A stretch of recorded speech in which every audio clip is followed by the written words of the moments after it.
もしあなたが毎日食べているそのお茶碗一杯のご飯がかつて数万人の命を奪った殺人兵器だったとしたら、これは近代化を進める日本の裏で起きた恐ろしい疫病との静かなる戦争の物語。戦場の銃弾よりも多くの兵士を殺した見えざる敵の正体とは。そしてその謎に挑んだ2人の天才医師の信念をかけた壮絶な戦い。プライドがエリート意識が数万の命を見殺しにした日本医学史上最も悲劇的な論争の真実に迫ります。物語は19世紀後半、明治時代の日本から始まります。近代国家を目指し、日本中が希望に満ち溢れていた時代。しかしその光の裏で闇は静かに広がっていました。その名は脚気。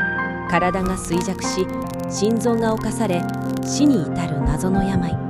それは近代化の象徴であった軍隊を内側から蝕んでいきました。新設された帝国海軍では毎年全水兵の2割から4割がこの病に倒れました。陸軍の状況はさらに深刻でした。兵士の4人に1人が毎年脚気に罹患するというまさに国家的危機だったのです。この悲劇の中心にあったのが、いにも豊かな日本の象徴、白米でした。かつて贅沢品だった白米は兵士の主食となったのです。多くの兵士はおかず代を故郷の家族に仕送りし、栄養の乏しい副食で大量の白米だけを食べていました。当時の最新医学はこの病を伝染病、つまり未知の細菌によるものだと考えていました。この思い込みが後のさらなる悲劇を生むことになるのです。脚気はもはや単なる病ではありませんでした。国の軍事力を根底から揺るがす国家安全保障上の重大な脅威となったのです。この国家的危機に2人の天才医師が立ち向かいます。1人は高木兼弘。英国で学び、臨床観察とデータを重んじる実践主義の疫学者でした。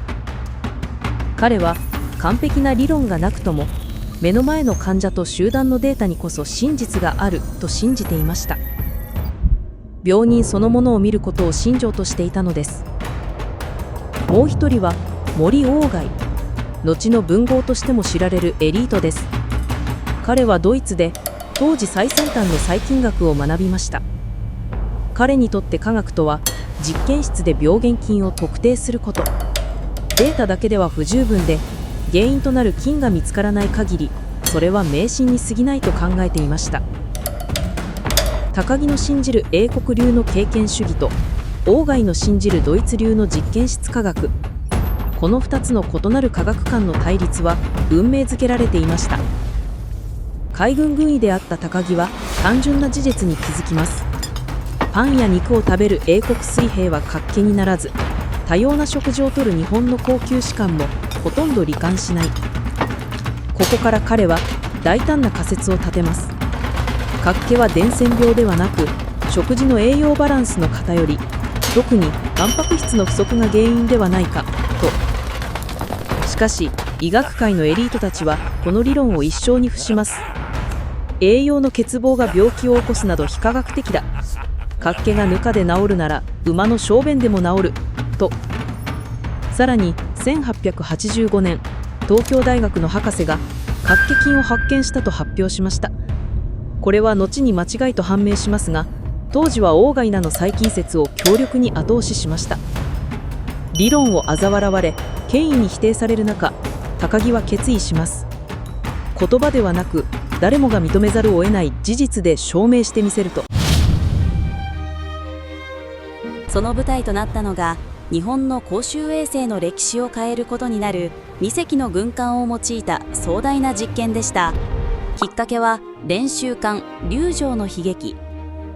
1882年遠洋航海に出たこの船は乗組員376名のうち169名が脚気に罹患、25名が死亡する大惨事に見舞われます。高木はこの悲劇を好機と捉え、海軍上層部を説得、前代未聞の比較実験の許可を取り付けたのです。計画はこうです。もう一隻の練習艦つくばを龍城と全く同じ航路で同じ時期に航海させる。唯一の違いは乗組員の食事です。大将軍となる龍城の食事は白米中心の伝統的な兵食。そして実験軍のつくばには肉や野菜、パンなどを含む洋食の食事を供給しました。後に兵士の抵抗があったため、パンは米と麦を混ぜた麦飯に変わります。1884年、つくばは歴史的な航海へ出発。世界が、そして日本の未来がこの一隻の船の結果にかかっていました。航海の途中、ハワイから届いた電報は歴史を動かす一文でした。両者一人もなし、安心あれ。結果は圧倒的でした。287日間の航海でつくばの脚気患者はわずか14名、死者はゼロ。しかもその14名は新しい食事を拒否した者たちでした。これは食事こそが決定的な要因であったことを示す強力な証拠となったのです。これは現代の臨床試験の原型ともいえる画期的な疫学調査でした。高木は反論の余地のない数字によって自らの仮説の正しさを証明したのです。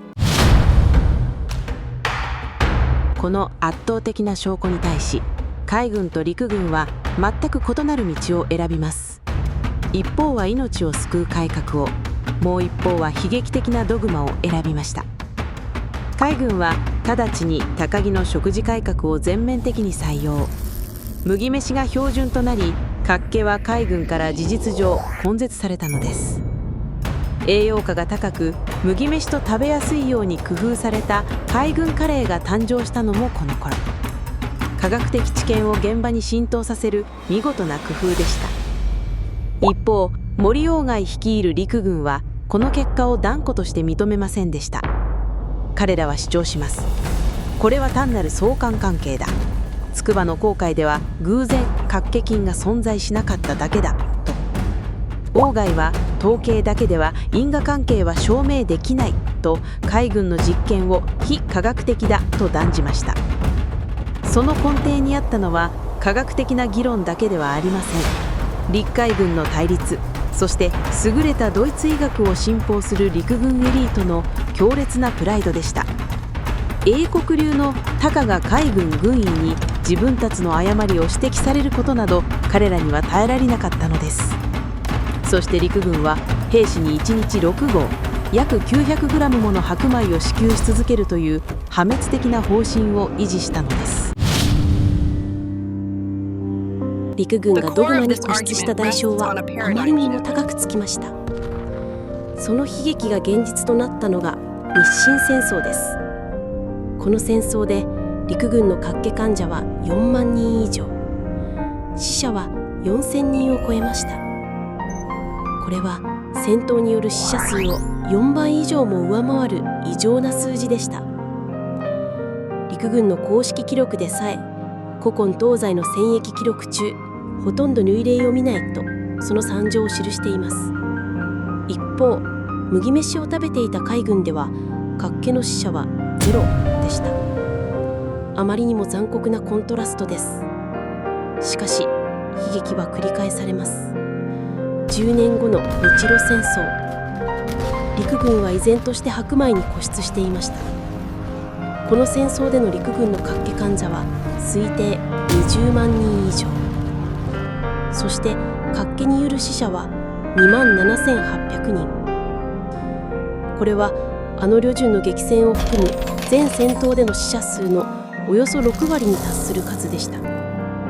敵の銃弾ではなく自軍が配給する食事によって兵士たちは次々と倒れていったのです。これはもはや人災でした。この間、海軍での脚気による死者はわずか3名。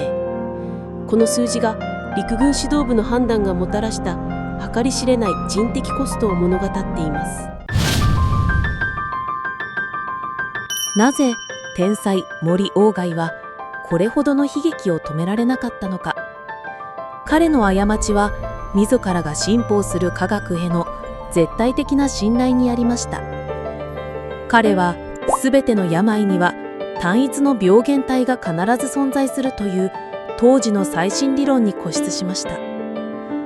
目の前で起きている何がよりも理論的ななぜを優先したのです。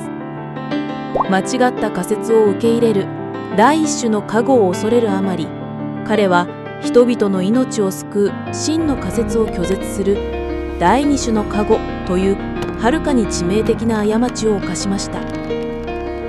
陸軍軍医総監という彼の立場、そして組織のプライドが過ちを認めることをさらに困難にしました。彼の知性は自らが信じるパラダイムという牢獄に閉じ込められていたのです。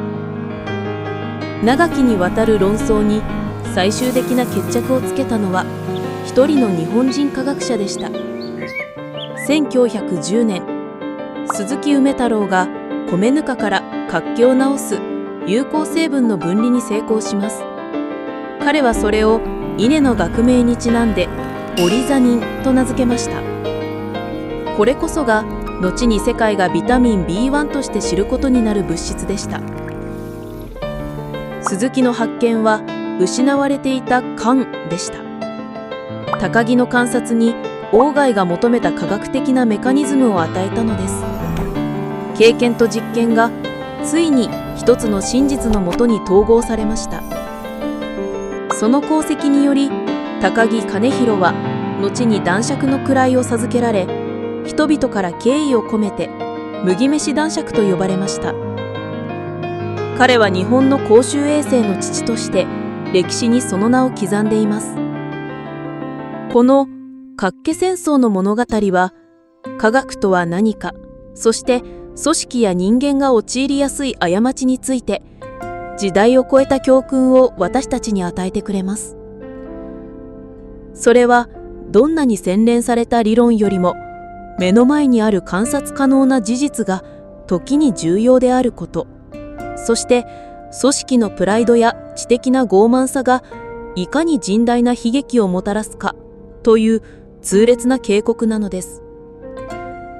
あなたの健康を支えている知識もまた、こうした先人たちの時に命がけの戦いの末に築かれたものなのかもしれません。ご視聴ありがとうございました。今回紹介した内容について皆さんはどう思いましたか？ぜひご意見や感想をコメントで教えてください。よろしければチャンネル登録と高評価もお願いします。